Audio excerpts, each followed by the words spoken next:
Welcome to Coruzant Technologies, home of the Digital Executive Podcast. Welcome to the Digital Executive. Today's guest is Hikari Senju. Hikari Senju is a computer science graduate from Harvard University with a passion for technology and design. He founded his first startup, Quick Help, an on-demand tutoring app, which he later sold to Yep.com and became their head of growth. During his time at Yep.com, Senju observed inefficiencies in content spending and the potential of AI in advertising, which inspired him to establish Omneky in 2018. Senju's background in computer science, entrepreneurship, and his experience with AI technologies led him to create Omneky, an AI platform that generates, analyzes, and optimizes personalized ad creatives at scale. Well, good afternoon, Hikari. Welcome to the show. Thanks for having me, Brian. I'm super excited to be here. Absolutely. And I am super excited to have a conversation with you today, traversing the United States, not out of the country this time, but you're hailing out of the great city of San Francisco, and I'm in Kansas City. So the 2-hour time difference is not a huge deal. So again, appreciate you making the time. And Hikari, I'm going to jump right into your first question.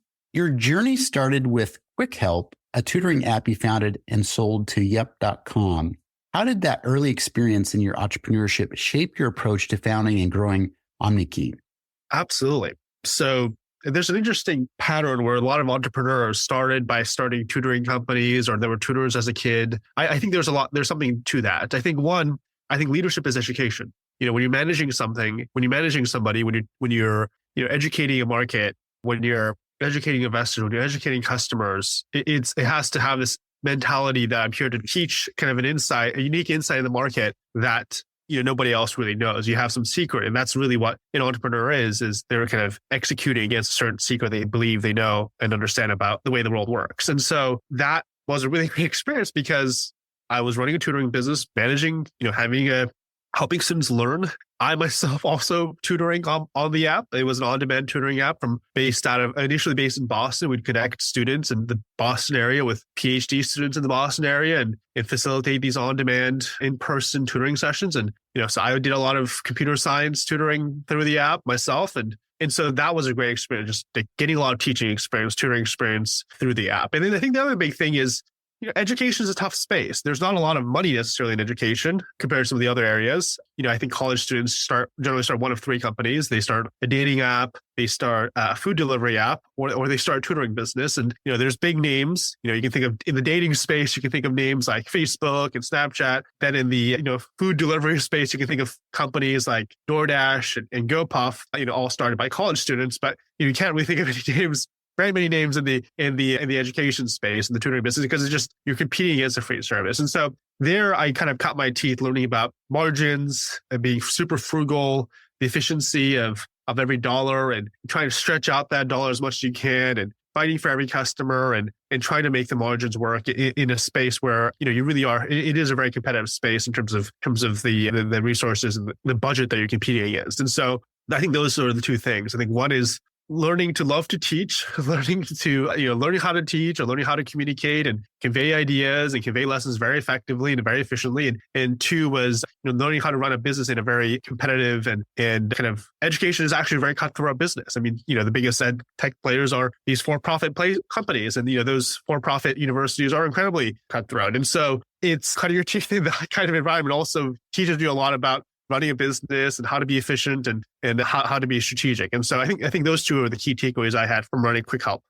Thank you. I appreciate that. And of course, it's almost like being in the military. You went to boot camp and you just had to learn Navy SEAL BUDS training. You had to go through some of the toughest things to learn entrepreneurship and how it is to run a business. And you were successful. I think that's amazing. And I love these sort of stories. So thank you. And Hikari, many people think of AI as primarily data-driven, but Omneky integrates AI into the creative process. How do you envision the role of AI in creative industries evolving over the next few years? Yeah, that's a great question. It comes back to the fundamental thing that really piqued me about the space to begin with, which is, can AI be creative? And when I saw the early generative AI demos, or some of the precursors to generative AI back when I was a student at Harvard and cross-registered at MIT, seeing AI generate these images, I got very excited because for a while I thought that AI, was just purely robots and automating, already static processes, just a bunch of rules and just automating a bunch of rules. What I saw a glimpse of in this lecture was AI being creative. And my dad's an artist. And so I just found that like if an AI can generate art, which is what I was seeing an early sign of back in 2014, then an AI, has the potential of being creative. And then the other big point I think that got me to start Omneky, we started the company in 2018, but in 2017, AlphaGo, beats the reigning Go champion, which is like a board game. And Go is a very interesting game because there's more combinations of moves on the board than there are apparently stars in, the night sky or something along these lines. Like it is a very intuitive and actually a very creative game. There's no hard and fast rules because the combinations of moves are almost infinite. And one of the most interesting takeaways that Lee Sedol, who was the reigning champion when he lost to AlphaGo, said was that this AI was incredibly creative. It was making these moves that no human had ever imagined, but kind of orchestrating these plays in such a unique and interesting way that had never been seen before, but worked. And those were really the two things that I think got me as an impetus to start Omneky back in 2018 was AI can generate images, and AI is going to increasingly be able to generate images due to Moore's law and kind of the advancements of the exponential rate in which technology advances. Kind of had that intuition starting in 2014, and then 2017 seeing that AI actually can be quite creative. It can make these really creative things that kind of outside the bounds of human imagination even, and that if they can do those two things, then probably you can start generating effective advertisements. And so, and it's better to be too early than too late, I think, to a trend. And so definitely we're the first mover in generative AI, very early, but I think it seems like a lot of it has played out and is playing out. Thank you. I appreciate that. Really do. And I know you all were considered kind of some of the pioneers in this space. As you know, the last several years it's just been explosive growth in this type of technology. So I do appreciate that. And like you, I was enamored by the creativity that's able to be delivered through this technology. So thank you. And Hikari, Omneky is known for its ability to personalize ad creatives at scale. Can you share more about the AI algorithms behind this and how you balance creative customization with efficiency? So different people have different preferences in the way they want to be communicated. There's different types of images that they like to see. There are certain colors. There's certain kind of linguistic patterns. For example, if you're an older person, you might want to see more words. If you're a younger person, maybe more brighter colors or potentially something more animated could be more engaging for you. We also have just very unique trends in terms of visual preferences, millennial versus Gen Z versus Boomer, et cetera. And then, you have all the demographic differences and you have all the linguistic differences and cultural differences. And even between Kansas and San Francisco, the aesthetic preferences could be different. And so AI can learn those preferences based on real world data. They can see how people are engaging with content, what types of content is driving clicks, what types of content is driving sales. It can combine those insights with the audience information it has to, A/B test and generate different imagery and then kind of optimize and against a type of content that's unique and personalized for that particular audience. And that's something that wasn't possible before. It used to be that, a human team of creatives, you have thousands of designers potentially just producing pieces of content, not particularly in a data-driven way, not being really, optimizing in a very real-time way and it just being a very expensive and slow process. And so with AI, businesses can achieve a certain level of scale and efficiency that they weren't able to before AI.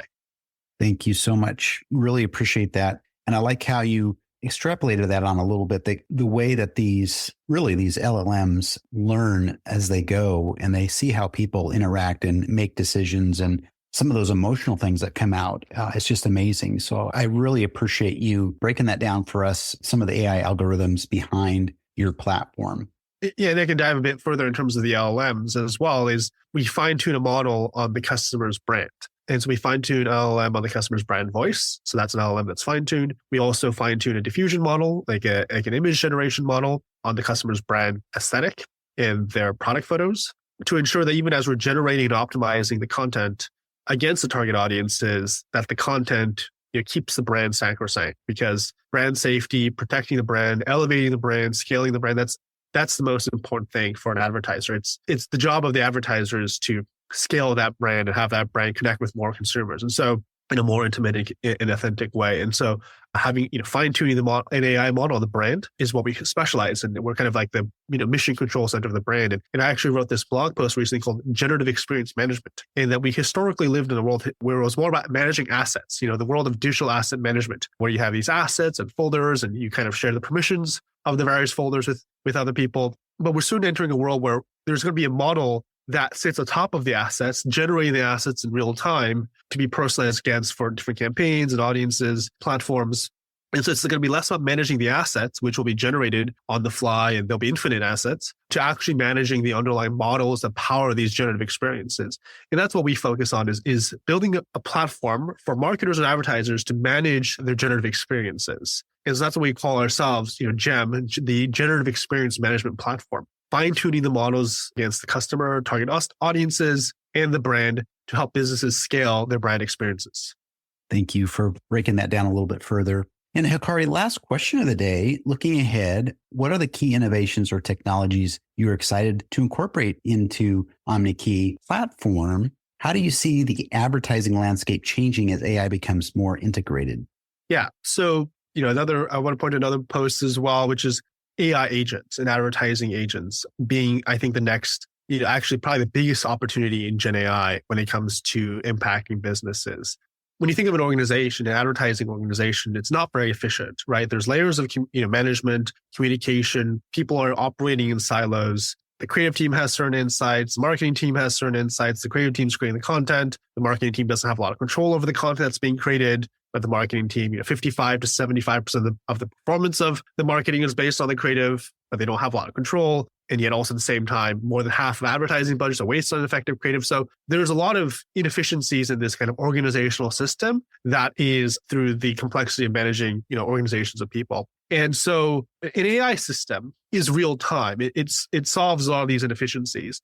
An AI can in real time use an insight from marketing to generate a creative and then orchestrate an omni-channel campaign, 24/7 in real time and drive better efficiencies and better results for that business, both in terms of cost efficiency basis, but also in terms of a results basis. And so I think we're going to see an acceleration of automation when it comes to certain types of tasks and roles being more AI driven and just from almost like a co-pilot world, which is, the world that we are currently into more of an autopilot world, a full self-driving world, where the AI is really kind of orchestrating these experiences on its own. And that's really where generative experience management, our platform, is so important, is because we're helping, manage these generative models. But I think we're going to see a transition from a kind of co-pilot to full self-driving world. And ultimately, these businesses will therefore see better scale, better efficiencies, and better results from the marketing. And those are really harness AI agents will be able to compete in, kind of the next, or, as this plays out over the next couple of years, versus the companies that don't embrace this technology will be caught a little bit more flat-footed. Thank you. And I appreciate you diving into that GEM, as you would call it, generative experience management. And I like that AI can help be right there at the minute those changes in emotion or other types of conversations are being held, where you can actually do some creative on the fly with the help, obviously, of AI. So I think that's amazing what you're producing out there to make the world a better place. And that's what we're after today. So Hikari, it was such a pleasure having you on today, and I look forward to speaking with you real soon. Thank you, Brian. It was really a pleasure for me as well. Bye for now.